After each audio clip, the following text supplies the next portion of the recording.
Okay. So good afternoon, everybody. I'm very happy that all of you survived Snowmageddon here on the East Coast. I hope you're someplace warm and have your cup of coffee ready to go. My name is Adrian Esposito. I'm the Executive Director of Citizens Campaign for the Environment. Thank you so much for joining us today for Whale Tales and Whale Facts. We're delighted this afternoon to bring you three marine science and whale experts to give you the facts. There's a lot of myths out there, and there's also a lot of questions and a lot of great concern or heartfelt concern about why the whales are washing up dead, why we see more whales, and what is going on with them. So, in order to answer those questions with science and with facts, we put together the three bearded men, as we like to call them. But we put together a panel of experts. And I'd like to just briefly introduce them. We have Dr. Artie Kopelman. Artie is the president, co-founder, and senior scientist with CRESLI, which is the Coastal Research and Education Society of Long Island. Artie is the one who takes you out on those whale watches if you leave from Montauk and spews out the facts and figures for all of you to learn and experience firsthand whales, their behavior, identifying them, and logging them and keeping track of them. So thank you for joining us. We're also very happy to have with us today Rob DiGiovanni. And Rob is the chief scientist and also the executive director of AMCs, which is the Atlantic Marine States Conservation Society. And Rob and his team are the wonderful people who go out and do all the necropsies on whales, and not only whales, but also other marine mammals such as dolphins and sea turtles and seals. And again, a wealth of information. And last but absolutely unequivocally not least, we have Carl Lobue. Lobue is also the chief scientist and the director of the Oceans Program with the Nature Conservancy. And Carl has grown up on the water and knows more about the bays than anybody else I know. And he's kind of our go-to person when we need some expertise on the marine environment and the many campaigns that we do. So I want to thank everybody for joining us today. Without further ado, our first speaker, I believe, is Dr. Artie Kopelman. And Artie, you're going to take it away. Thank you. All right, thank you so much. Let me Oh, and I share. just want to say to folks, if you have questions, please put it in the Q&A and we'll take them. Each representative here is going to do 15 minutes and then we're going to have 15 minutes for questions and answers. So please put your question or comment in the Q&A. Thank you so much. I'm sorry, Artie. Keep going. That's okay. Can you all see this?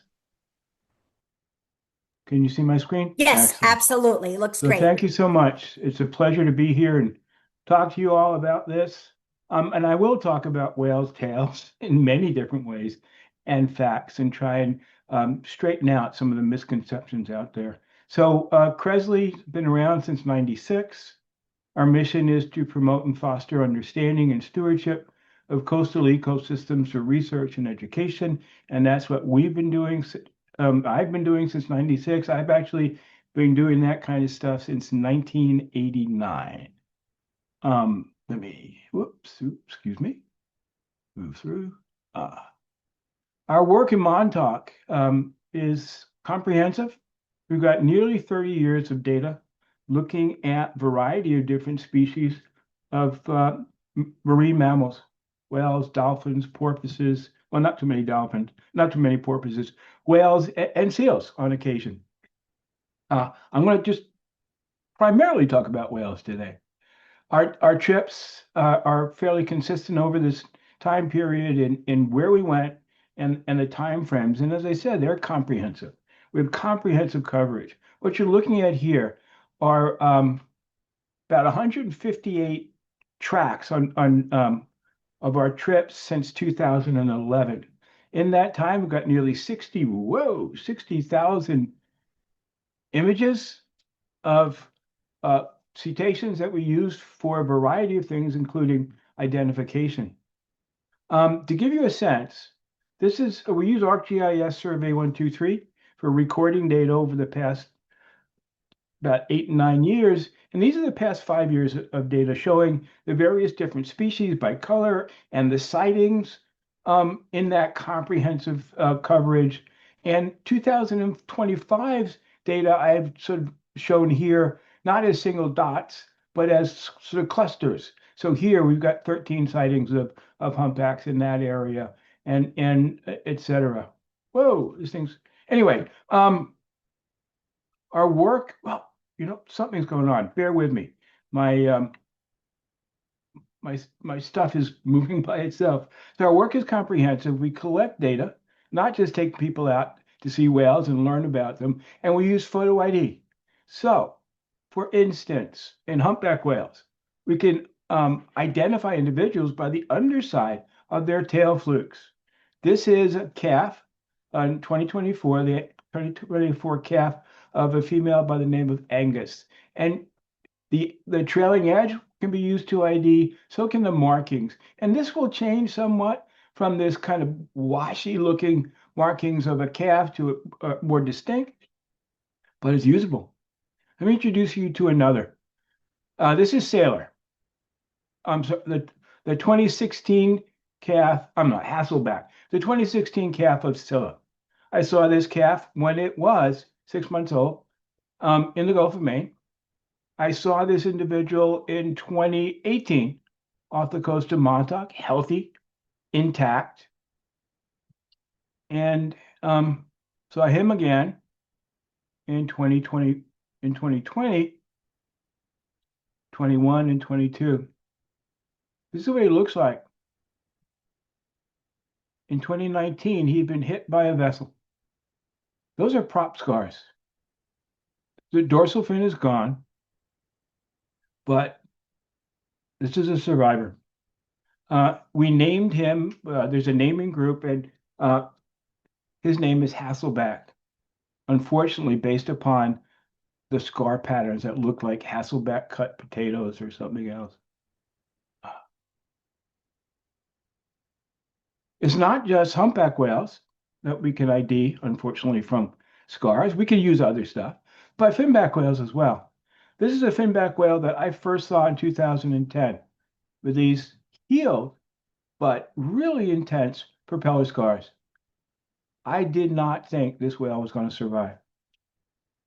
5 years later, I encountered this whale again. And then 10 years after that, again. This last summer, he was off the coast of New York City and then off the coast of Montauk. I'm going to show you, oh, it happened by itself. Another. This is a whale by the name of Sailor. He's this 2016 calf of Nile. I had seen this calf when he was 6 months old off of Massachusetts, and then off of Montauk in 2018. And then in 2020, he was found in New York Harbor around the Ambrose Channel, just barely able to get to the surface and breathe. He was entangled in 3,900 pounds of fishing gear. And this is a drawing to indicate what it was by one of the guys who was involved in disentangling this whale. It took 7 agencies, 4 days to disentangle this whale. And when disentangled, he took off, not seen again until I photographed him off Montauk in 3 weeks later. You can see that some of the damage to the fluke, but you get a better sense here of the kind of damage from being entangled in all of that gear, tissue torn off and hanging off. 364 days later, it was back in Montauk, or it was back in Montauk, and you can see the healing. Another survivor. Whoa, sorry. Excuse me. To talk about humpbacks a little bit, these are the total number of identifiable humpbacks we've seen off Montauk by year since from 2009 onward. And 2023 at that point was really the highest number. We identified by fluke 47 individuals. 2024 was a little different story. We're off the chart. In 2024, we fluke identified 123 different humpback whales. We had about 20 others that we can identify by scars in various places. Oh, geez, I'm sorry. My computer's doing this thing on its own. This is his name is Apex, or her name, excuse me, is Apex. She was in last year around with a calf, this year without, or 2024 without. Um, we see humpbacks all over, but typically oh, sorry, near shore is where we have juveniles, those smaller than 39 feet. Offshore is where we find the adults and or moms and calves. And that's what we're seeing here. In 2024, we had a massive cluster, about 150 square miles, with 3 months of whales there. It was just an incredible thing to see and to monitor.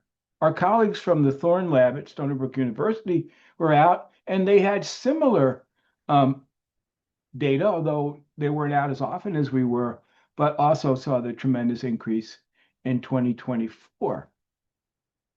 And we're able to look at the whales using some data that my colleague, Dr. Marianne McNamara, had used, and a program to look at residency. And we found that in early average residency time was 22 days. In 2024, it almost doubled. The whales, not only were there many more around, they were staying very long periods of time. In fact, what was going on? They were feeding offshore on sand eels. Here's one escaping. And there was tremendous concentration of sand eels in that area for months on end. Why?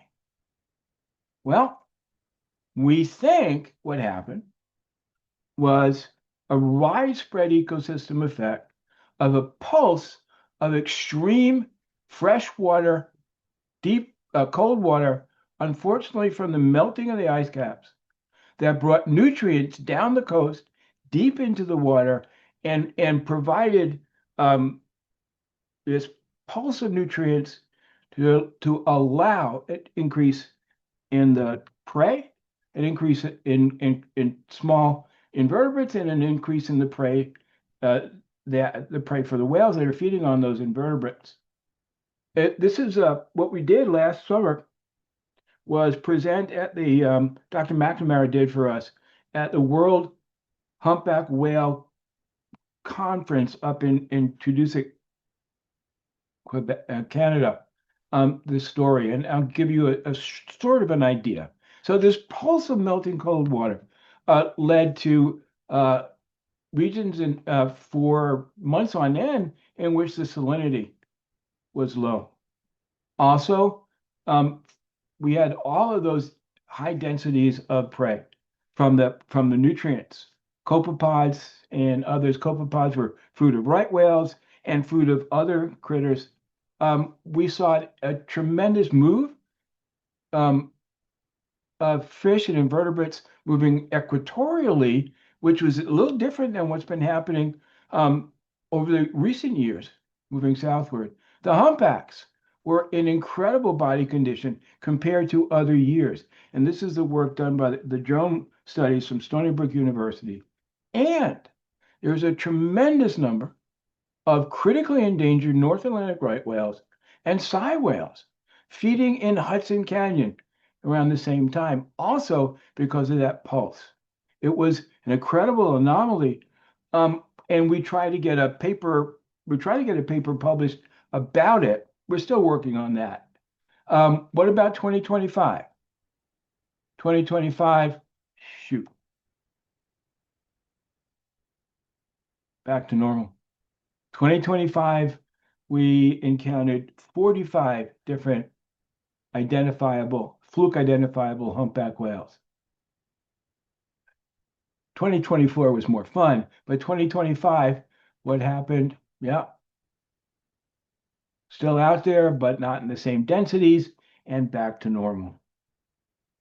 So, what is this? What does it say about what we're doing, what's going on? Obviously, what are affecting the distribution and the presence of individuals are the presence of their prey, which is affected by the presence of nutrients and other conditions. And we now pretty sure that we have convinced people that the New York bite's been a significant place for humpback whales and others for feeding in the summer. I want to talk about a couple more things, unfortunately. 2025, we had a female by the name of Saucer, and this is her calf. This is the first fifth generation calf in the Gulf of Maine group. And Saucer and her mother, going back 4 generations, are all still alive. This was an amazing sighting. The photos taken by Dr. McNamara off Montauk. And 2 days later, she came back, and mom, sorry, had been struck by a vessel. This is Saucer. This is the cut. This is a photo I took a few days later from the keel of a vessel. And this is the calf. We didn't realize until I looked closely at the injury, at the photo, the calf was slightly injured as well. And it's not just whales. And this is this harbor seal that I've known for 10 years. I first saw her at Cupsog Beach. Her name is Cupsog 17-12, or, there's a, whoops, semicircular, concentric semicircular prop scars. Sorry. And this is how I ID her for 10 years. First at Cupsog and the other times all at Shinnecock Bay. And she's out there. She's been out there all season so far. What are the threats?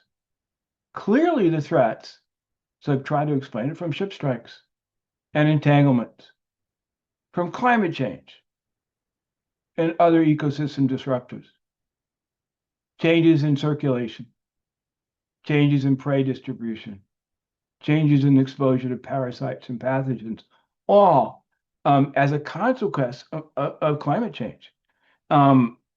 Sometimes the changes are helpful and sometimes, most times not. And I think the most significant thing facing all of this stuff are the potential loss of protection from the Marine Mammal Protection Act, the Endangered Species Act, and others. There are bills before Congress, bills in committees right now that will remove all the protections for all of these systems and critters that we've fought to protect and have been protecting since the early 1970s. I urge you to contact your representatives to make sure that they don't support those changes. And it's not wind farms. Wind farms produce electricity with reduced greenhouse gas emissions.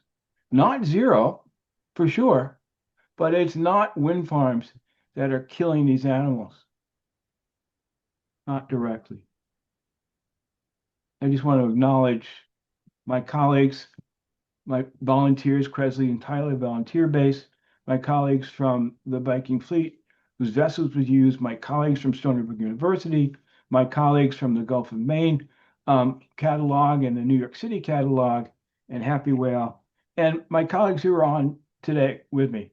We all work together to do what we can to make a difference. And thank you. Any questions? Feel free to Well, ask. thank you, Artie. We're going to take questions at the end, but I just want to Okay. get in one quick one before we move on to Rob. And this is by Christopher. Is the cold freshwater pulse supposed to be a good thing, or is it a negative impact of climate change?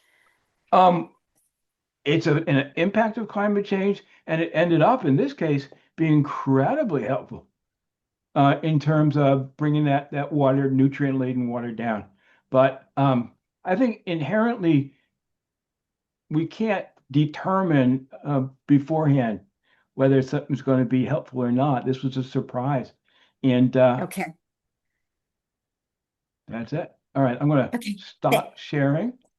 Stop And sharing your screen. all right, Thank you. thank you so All right. much. Thank you so much. Appreciate it. That was great. Next speaker is Robert DiGiovanni. Rob? Thank you. Can you hear me okay? Absolutely. I can always hear you, Rob.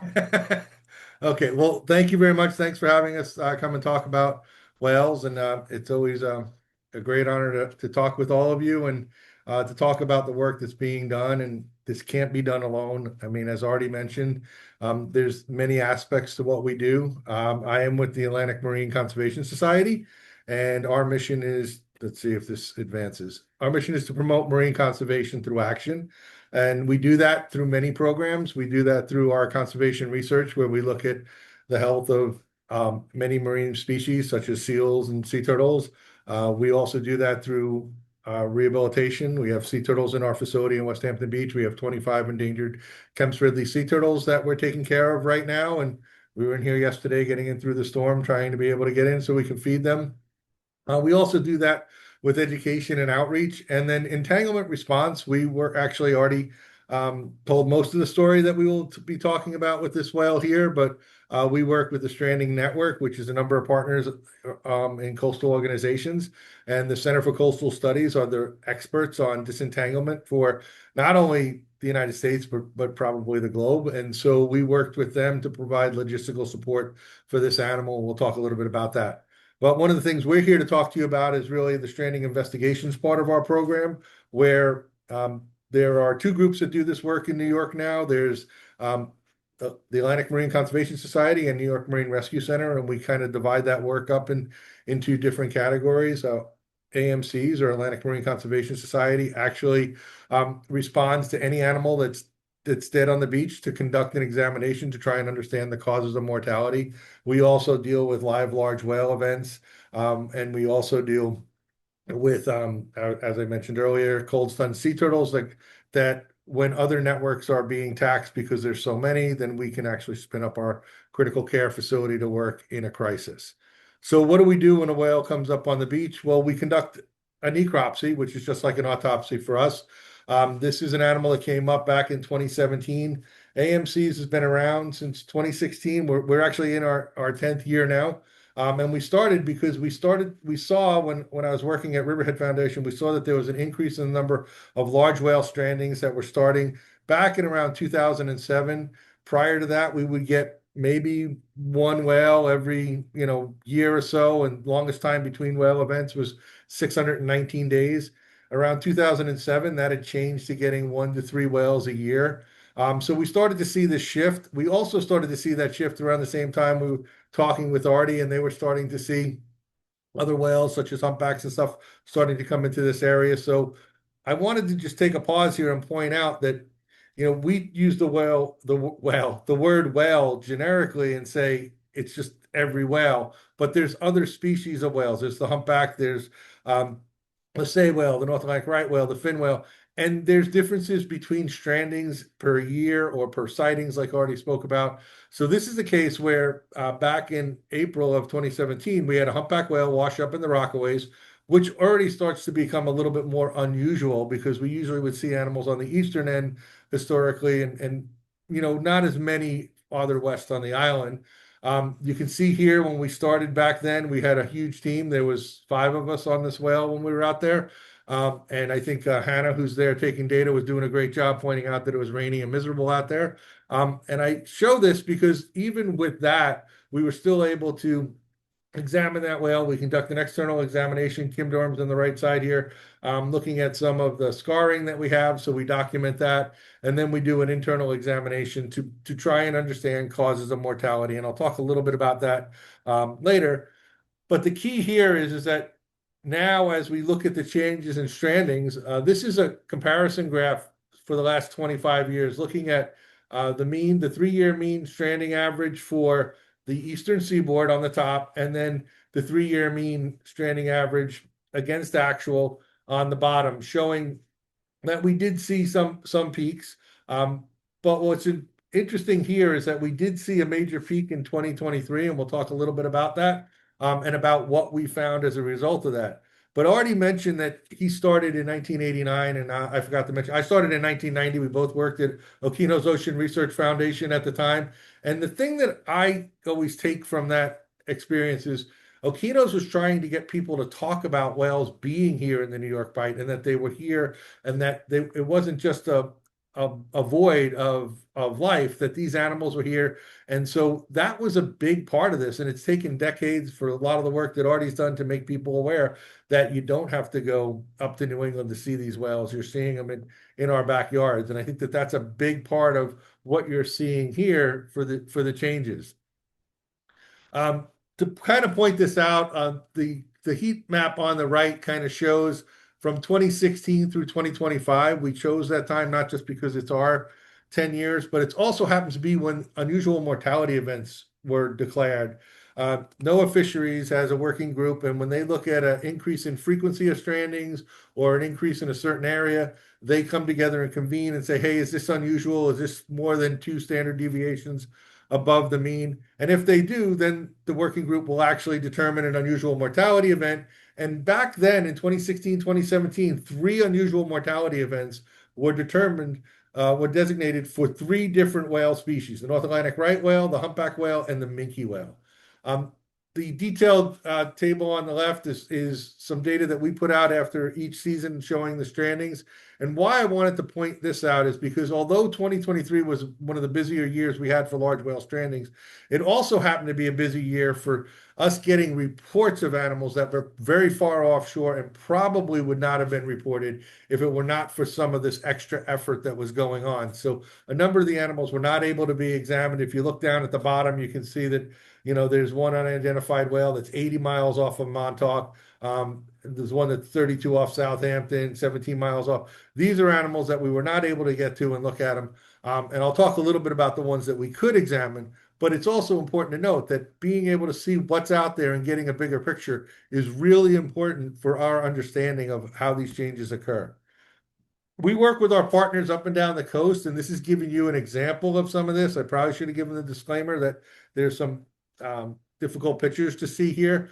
But what you can see is in the top left-hand side of your screen, that's a humpback whale that's stranded in New Jersey. And we worked with our partners at the Marine Mammal Center in New Jersey to recover that animal and conduct a necropsy on this animal. The beach didn't have enough room for the animal to be buried. And so the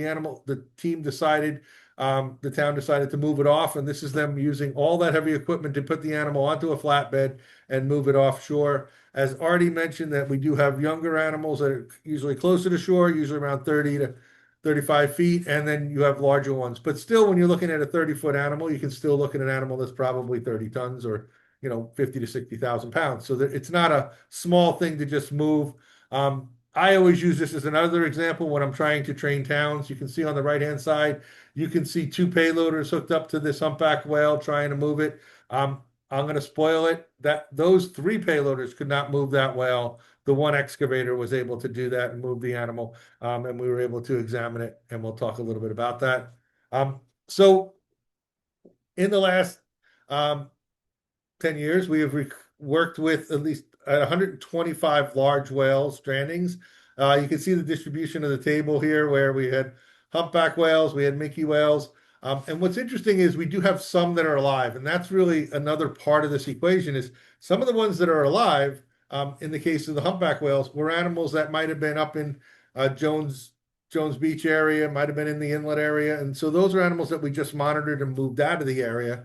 Reynolds Channel, we had some. So it's not every animal we see is dead, but every animal that we see, it's important for us to make sure that people know not to get interfere with this. So we did have some of those successes. Unfortunately for the minke whales, those animals actually are having more of a bacterial issue. So those animals, when they're stranding, usually have neurological problems, and those usually don't survive.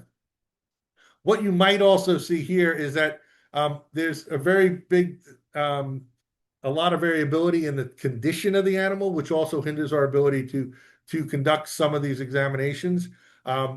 We will work on any animal that we can get our hands on with the resources that we have.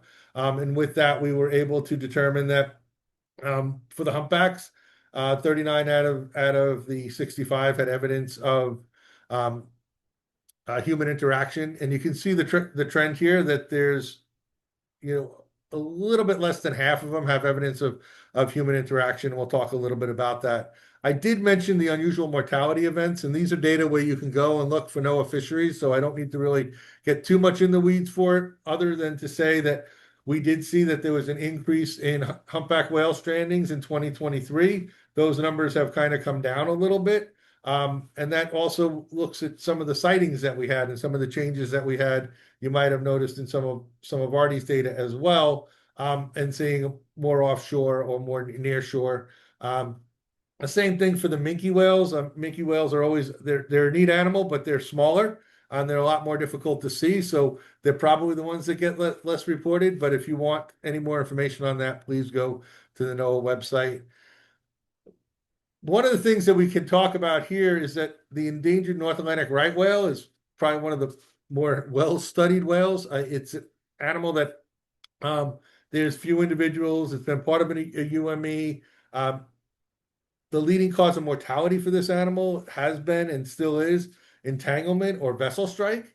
That is still the leading cause of mortality for humpback whales as well. And for minke whales, as I said, it's a biological process. The concerning factor with the North Atlantic right whale is there's roughly about 380 individuals that are alive. So when Artie's talking about some of these other whales that they can identify, right whales are identified by the callosities on their head. So there's a lot of work that's being done. NOAA Fisheries does surveys basically year round now, looking for these animals. There's groups that are looking to try and understand so that we can mitigate some of those interactions. And you can see from the graph along the bottom, you can see the documented births, but also you can see the estimated deaths. And in some cases, those estimated deaths are outpacing the births. And so that's a big concern for these animals. Artie took a lot of this. So I'm just going to point out here, this humpback whale was entangled in Ambrose Channel back in July in 2020. We actually received the call for this animal, went out with the New York State DEC, identified the animal, and all I saw when I first went out there was the rostrum, and then the animal would sink back down. At that point in time, we did not realize that the animal was actually treading water, because this gear you see was actually on the bottom. This is 80 feet of water, and it was actually just sinking back down, waiting, coming back up for a breath. We worked with the Center for Coastal Studies to get this, and you can see that one of the vessels here is the Army Corps of Engineers Hayward. We actually had to grapple the gear, pull it up on a winch, and then try to secure so we can bring the animal's flukes up. And thinking about that, we always say don't do this at home, but now we just have 3,900 pounds of gear on it. We're grappled to it, and we're attached to a boat. This is not like you watch in the movies. The animal did kind of hang out okay. They worked really, really tirelessly over 2 days to try and disentangle this animal.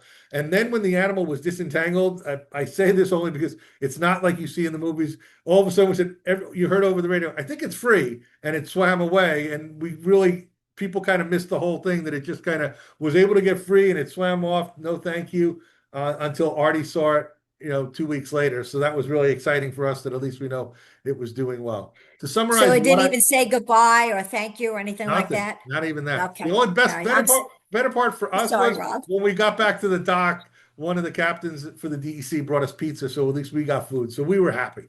But just to make sure I didn't miss this, of the 125 whales that we responded to since 2017 to 2025, 27 of them were alive or observed. 4 were monitored without intervention needed. 82 of the 125 had necropsies conducted, and 53 of those animals had evidence of human interaction. And human interaction is not just vessel strike and entanglement. It could be ingestion or things like that. And 37 of them were suspect vessel strike. So just gives you an idea that you can't look at every animal, but we do try.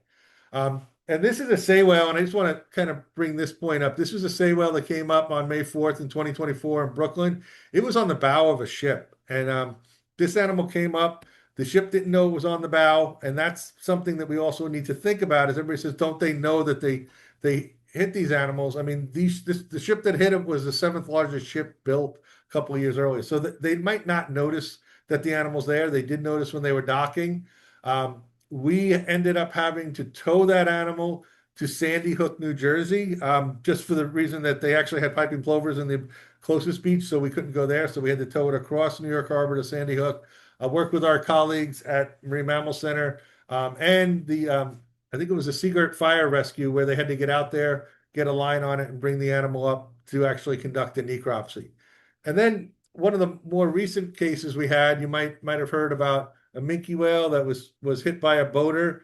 And if you remember earlier, I mentioned that minke whales are having more of a biological processes. It's more an encephalitis in the brain, so it's more of a neurological thing. So we think the animal was in this back bay. It was acting oddly. Boaters got close to it, ended up hitting this vessel, and we were able to go down and conduct a necropsy. Those tissues are still pending because by the time we could secure the animal and be able to do this, the samples were not in the best case for us to be able to obviously see the brain with lesions. So we sent it out to a pathologist, and so we'll be updating that as we go. And I think I'm out of time, so I just like to have some favorable pictures because Artie gets all the cool ones. I just get all the other ones. So thank you. Thank you so much, Rob. And the questions are coming in fast and furious. Um, I'll ask one from Christina before we move on to Carl. It says, Rob, when you find a beached whale that is alive, are there any efforts to get it back into the water?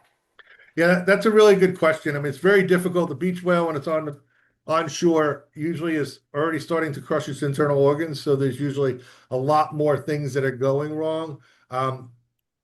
A whale on the beach, and maybe I should just take a quick step back. When I talk about live whales, the real key is if we have them close to shore, is to try and stop them from getting closer to shore. Not if they're going to end up on shore, it's kind of I It's use it as an bad. example. If we're in a hotel and even if we don't know the area, the lights are out and it's totally dark, we don't usually jump up and run right into a wall. These animals navigate from the day they're born, so for them to end up on the beach, there's usually some other process. But I always want us to be able to rule out part of that process being our wanting to see these animals. Please stay back from. Let them do this. I've had animals that are very close to shore turn around and go out into deeper water. We observed the minke whale out in East Hampton not too long ago, and it was right out and it was right along shore, really close. We were really worried. Tide was coming in, and fortunately, we were talking to locals who actually are swimmers out there, and they said, "Oh, it's really funny. It's right inside the sandbar there. There's a bar, and if it just goes to the west, it'll go out into deeper water." And we monitored it, and eventually, it went back out into deeper water. But if we had more activity in there, we might have changed its behavior and created a problem. So it is something that we want to get involved in to try and manage. And some of the other animals, I think our network has been doing a great job. We work with Call and many of the other groups that are out there, Operation Splash, to keep people aware, to stay back from them when we see animals. It's really important that we give them their space. Remember, this is a 30-foot animal, usually on average. So it needs a lot more space than you need in whatever boat you're in to navigate. Okay, thank you. We're going to move on to Carl Lobue from the Nature Conservancy. Carl, it's all yours. Thank you. And I think Jordan is going to share the slide deck. And it looks like that's coming up. Thank you very Ye- much, Jordan. Just to introduce myself, my name is Carl Lobue. I lead the Oceans program at the Nature Conservancy. I'm a local Long Islander. I've been working in this career for decades. And when I'm not in the bays working on things like shellfish or salt marshes. We're out working with offshore marine birds or chasing whales with the Wildlife Conservation Society team. And if I'm not out doing that, I'm probably out fishing. And so I do spend a lot of time running and capturing boats. Next slide, Jordan. And I just want to give you an outline of my presentation.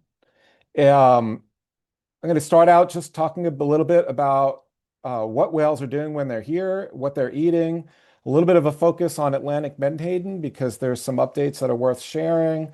I'll reinforce the top threat to whales and talk about then close with some steps that we can take to keep whales safe as boaters and fishermen. Next steps. Next slide. Thank you.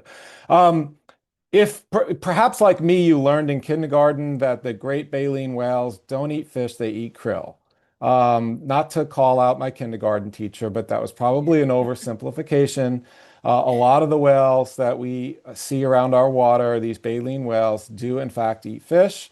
Um, Whales love krill too, and the North Atlantic right whale's favorite diet item is a copepod, and that's very closely related to krill. But I'm going to want to talk about some of the fish that the whales are eating when they're here off New York, and that's mostly what they're doing. And they have to eat a lot of fish. Up to humpback whale can eat 3,000 pounds of fish a day. Next slide, Jordan. One of the top diet items is sand eels, or other folks call them sand lance.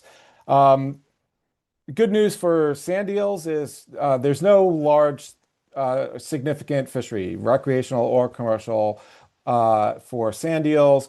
We don't keep very good track of them because they're too small to get caught in the nets and the fisheries surveys that keep tabs of fisheries.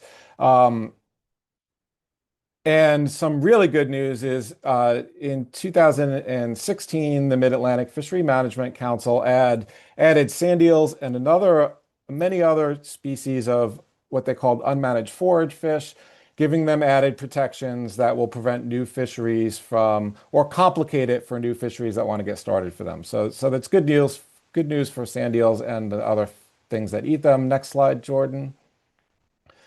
Um, Two other important forage fish in our region are Atlantic mackerel and Atlantic herring. And sadly, these did once support large volume commercial fisheries, and both Atlantic mackerel stocks and Atlantic herring stocks are in pretty darn bad shape. The Atlantic herring fishery did have a significant user group conflicts with the whale watching fleet in New England, even seeing whale get entangled in the herring fishery nets from a whale watching boat. Those interactions are not as significant anymore because that fishery is down about 10 days a year because unfortunately the stocks of Atlantic herring and Atlantic mackerel are in such bad shape. Next slide, Jordan. River herring is sort of a catch-all for American shad, blueback herring, and alewife. These fish are pretty significant residents of the Hudson River where they spawn, as well as many of the other smaller rivers for the blueback herring and alewifes, even here, the little rivers we have here on Long Island. Sadly, all of the populations are not in very good shape for these guys. They have impacts from dams and other things that impacts their habitat on shore, but also when they're in the ocean, we no longer have any directed fisheries for them because they're in such bad shape, but they do end up getting caught as bycatch in these other fisheries, like for Atlantic mackerel and for herring, like I just talked about. It's hard to say how much of a significant diet item for whales these are because they do mingle in with the other species, and they look really similar. Next item. Now, Atlantic menhaden is kind of the last of these species I'm going to talk about. I'm going to spend a little more time. I could spend an hour talking about menhaden. I absolutely will not do that. But this is the largest fishery in the Atlantic. It's not a fish that people eat, but by volume, we harvest a large number of them because it's used for bait in a lot of different fisheries, like lobster and crab. But the lion's share of it, about 75% of it, gets ground up and used in industrial products like feed for pigs, feed for chicken, and feed for salmon. Also, fish oil pills, cosmetics. We pretty much grind up these fish and do a lot of different things with the products that we make from them. Next slide, Jordan. This fishery was largely unregulated, and it is managed by a group called the Atlantic States Marine Fisheries Commission. This is a photo of a meeting in 2012 where, after over a decade of fighting to reduce the harvest of Atlantic menhaden, largely fought by the recreational and sport fishing industry because of concerns for striped bass, in 2012, restrictions were put in place that cut the harvest by 20%. And fortunately, Mother Nature started to cooperate after that, and we started to see a recovery of this fishery, these fish along the East Coast, which were down to about 16% of the historic population. Next slide, Jordan. And as a result, we started to see these fish coming back and then started to see the whales coming back chasing them. Now, a lot of different critters benefited when Menhaden came back to New York. Marine birds, shorebirds, ospreys, eagles, seals, dolphins, bluefin tuna, striped bass. But none of us, when we were working on these regulations for Menhaden, were really thinking about whales because we never in my lifetime, witnessed whales off the beaches, so close to shore, chasing these fish around. This picture was taken by Sutton Lynch with a drone flown right off of East Hampton. Those are Menhaden all around that juvenile humpback whale. Next slide, please. The unfortunate story on Menhaden is we thought we were sort of on a path forward for management that was going to work for everybody, but that's sort of not the case these days. This is just a series of headlines from the last few months, starting in August. Where have all the bunker gone? If you hear me go back and forth between bunker and Menhaden, that's what a lot of us call them, is bunker. Um, and then late last summer, the scientists who ran an updated stock assessment came out with a new update that said, well, we got some of the numbers wrong, and basically we think that the total allowable catch on the East Coast needs to be cut by more than half in order for the management goals to at least have a 50% chance of meeting their targets. Fishermen pushed back pretty hard on a 55% cut, and the management board decided to just make a 20% cut, which has a 0% chance of achieving the management targets. And so we're in a space right now where some pretty serious and hard decisions are going to have to get made starting in October of next year, but there's going to be a build up to that this summer. And for folks watching this, if they want to learn more about Menhaden, a lot of different groups, including the Nature Conservancy, but even a lot of sport fishing groups, will be following this, and there may be steps that folks can take if they want to weigh in on the management decisions this fall. Next slide. Reinforcing what you've already heard from Rob and Artie, just to rehyit the kind of top threats for our whales in our area and really on the East Coast. It's entanglement in fishing gear and getting hit by boats. These are just some headlines from the last 2.5 weeks that I pulled off, and there's more than this. We have an entangled whale that we were watching off of New York this summer or late summer that's now off of Virginia. You can see the ropes hanging off of its tail. We have a brand new baby North Atlantic right whale entangled in fishing gear right now in Cape Cod Bay. Less than, I guess, about 2 weeks ago, we had another whale come in on a vessel, a large commercial ship on the bow, and another one that really had a lot of people that cared about it because it was one that did a lot of acrobatics off of our shores and off of Cape Cod that was hit by another ship and broke its jaw. There were more. This is just like, top line. There's more of this going on this month as well. But next slide. There are folks who are working on the disentanglement issue in commercial gear, and there are folks working on the shipping issues. And I wouldn't blame people if they leave this talk thinking that the work that's happening isn't happening at a pace that is necessary to kind of address the concerns.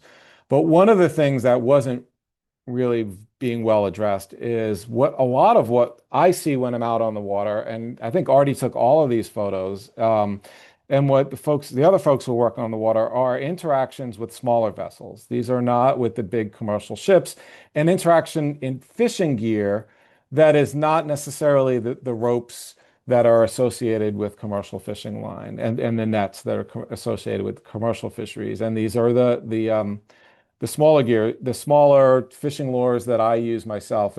And so all of these photos are from propeller scars, from the kinds of boats that boaters on Long Island use and fishermen use all the time.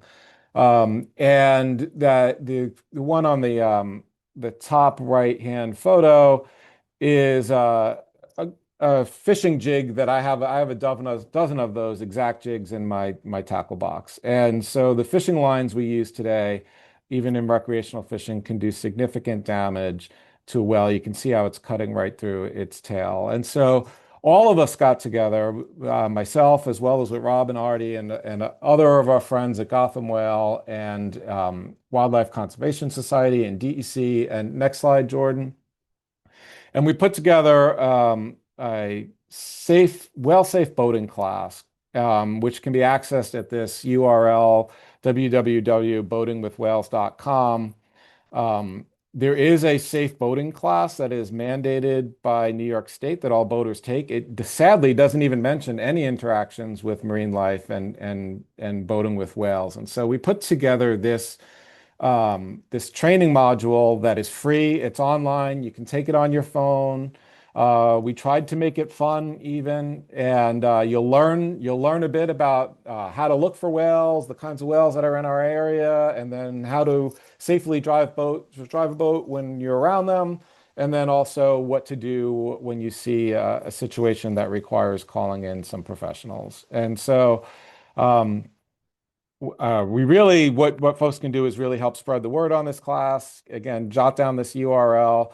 This photo was taken by Mike Bush in a boat right next to me when we were trying to get a whale out of Reynolds Channel. Rob mentioned that whale. I see interactions like this all the time, really close calls. If we can reduce that as boaters, nobody wants to hit a whale, yet it happens all too often. Next slide, and this is my closer. Just to wrap it up, many of the whales we see actually eat fish. They eat forage fish. Some of them are in okay shape, some of them are in good shape, and some of them are in not so good shape. And there are management decisions that will impact those and ways that folks can get involved in weighing in on those management decisions later this summer and fall for Atlantic menhaden. Entanglement and collision are the biggest threats, and there are steps that we can take as boaters to try to reduce some of those threats. And I'll wrap it up with that and turn it back to the Q&A. Thank you. Thank you so much, all of you. You did great. I'm going to do rapid fire Q&A. I'm going to ask each of you to be very short in your answers, okay? Because there's a lot of great questions here and I want to cover as many as we can. Here we go. You ready? It's like the lightning round. Good luck. Are the prop injuries and ship strikes mostly from recreational vessels or commercial vessels? I think you're seeing both, and it depends on the prop slices. You can look at the size of the prop and determine that. But we've also had whales that have hit boats for recreational boaters too, because they're in the area. So I think we underscore the number of recreational boats that might be involved in that. I don't think we look at that as being a big part, and it should be. Okay. I love this one. Does encountering these identifiable humpback whales feel like seeing an old friend? I'd like to imagine it feels like a reunion of sorts. Absolutely. I knew you'd say that, Artie. Absolutely. Okay. Does the Coast Guard police the speed and track of vessels in the area?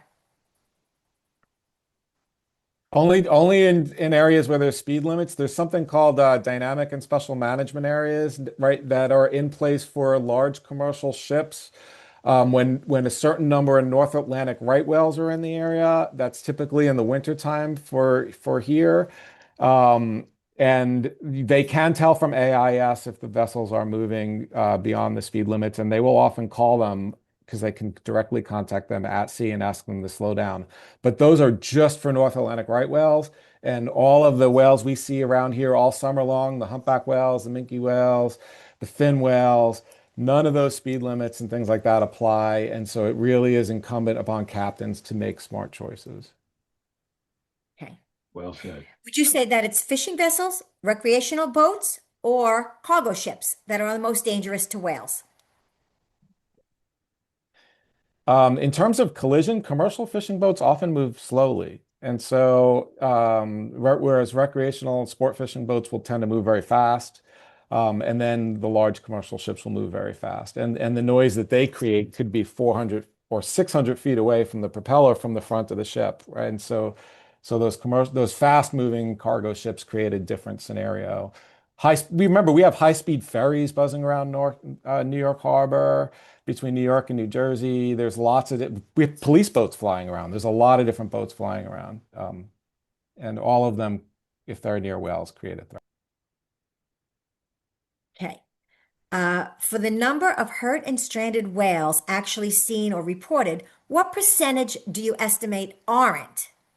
Oh, Yeah, that's a good question. It's hard to get at that because we only have the really 1 year of what I think is good data, 2023, where we had more effort offshore. So we know that there was about 8 or 10 of those animals that weren't reported. I think that when I always look at stranding numbers, the way I reflect it is that they're always trying to tell us something about what's going on in our environment, and we always have to think about it as being it's the lowest number we're going to see. Not every animal makes it to shore, but looking at those, there's always going to be more out there. But the more reporting of sightings that we can get, the better we can start to answer that. So I Thank you. couldn't give it a hard number. When does the season begin for Long Island whale watching? I didn't even know we had that option here. Well, thank goodness you logged on today because now you know and you don't know what you're missing. It's wonderful. But when does the season begin? it varies on where. So our season at a Montauk, we start typically most years we would start in late June. This year, I've just been told we're starting Memorial Day, and run through. Over to the west, where Gotham Whale, they I think they start going out probably in May sometime. I'm not sure about the others, but yeah, it varies with the vessel and individuals. But the whales are here honestly throughout the year, Okay. but people aren't willing to go out and look for them in the dead of winter. Right? They come and look for seals instead. Today'd be a lovely day. Yeah. What is causing the brain lesions in the minke whales, the neurological disorders? So it looks like it might be more of an encephalitis that we're seeing. So that could be either bacterial or have some viral component. So we're not really sure how they're getting that. But it does appear that some of the animals we had, even when we had a whale in Southold, if the animal presents itself and it's as you can see from that chart, fresh enough, then we can get some of those brain samples and look at that. So Okay, thank you. How have cuts to NOAA affected any of the work or research? well, they definitely affect it. Tremendously. Negatively. Yeah, Yeah. not positively at all. No, No, not it's not helpful. Are there any not at all. sound monitor? I'm so sorry. Did I interrupt No. one? Okay. Are there any sound monitoring devices positioned in New York Harbor to track whales and dolphins moving through the Verrazano Narrows? I think WCS has some or had some um, hydro hydrophones out there. I'm not sure if they're still there. Do you guys know? There's I know there's that they a had robots for whales from Hui. I Yeah. don't know if they had the antenna working again, but Hmm. there are some listening stations. They come on off and go offline Right. based on And maintenance. they've been there for a while in various places. Yeah, so there are several, not that I know of in the Narrows, but Yeah, several in New York Bight. right. Okay, two last questions. One I'm going to give our friends at WSHU News Radio. Is there any evidence, empirical, anecdotal, that wind turbines or underwater infrastructure are dangerous to large whales? We haven't connected any evidence to that. The No, animals move throughout the environment and move out of the area when they don't want to be there. exactly. None. Okay. Chris, what is the prospect of paying the offshore lobster pot industry to transition to acoustically deployed buoys? There's a lot of effort in this, and I'm hoping we can see this move forward. It's complicated. I wish it was easier. In addition to the cost and the change that the lobstermen have to do, those buoys are what tell other fishermen don't pull a net here or don't set another trap here. And so there's also addressing that issue. I think all of us wish that this could be easier and less expensive because it's heart. There's nothing more heartbreaking than seeing an animal like this dragging fishing gear around. I agree. Okay, so we had over 200 people log on. We had over 50 questions in the chat. We tried to get to all of them. I'm sorry if we didn't get to yours, but I do want to say thank you. We want to educate people on the real issue of whales. There is a lot of misinformation and myths out there, and all of our organizations are science-based. And if you really care about whales, then you really should care about what is really harming them. It is not a political question. It is a science-based question, and we need authentic answers so we can address what is happening. And I want to thank everybody for logging on, spending an hour with us. Drive safely. Thank you so much to our panelists. You guys were wonderful. We'll Thank see you. you all soon. You're Thank you. welcome. Thank Thank you. Bye, you. Be everybody. safe. Take care. Bye.